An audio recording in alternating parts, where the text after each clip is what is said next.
No doubt you have many problems, domestic, social, physical, and financial, which seem to you to be pressing for instant solution. You have debts that must be paid, or other obligations that must be met.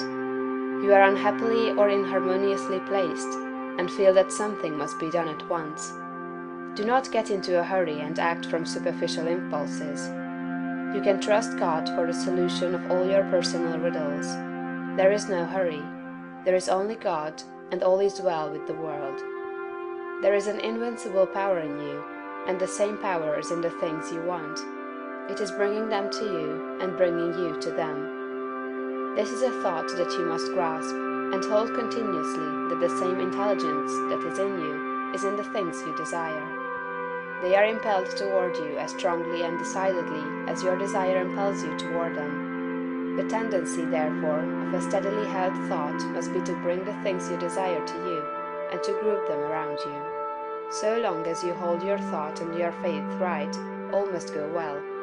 Nothing can be wrong but your own personal attitude, and that will not be wrong if you trust and are not afraid.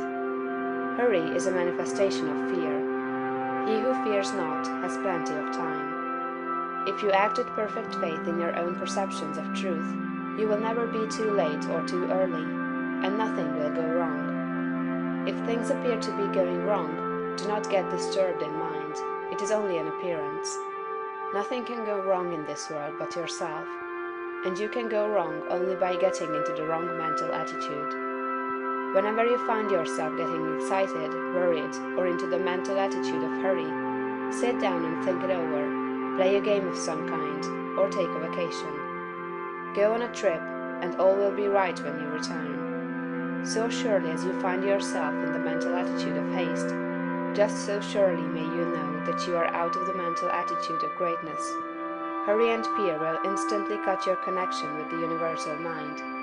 You will get no power, no wisdom, and no information until you are calm. And to fall into the attitude of hurry will check the action of the principle of power within you. Fear turns strength to weakness.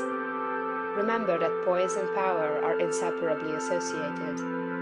The calm and balanced mind is the strong and great mind. The hurried and the agitated mind is the weak one. Whenever you fall into the mental state of hurry, you may know that you have lost the right viewpoint,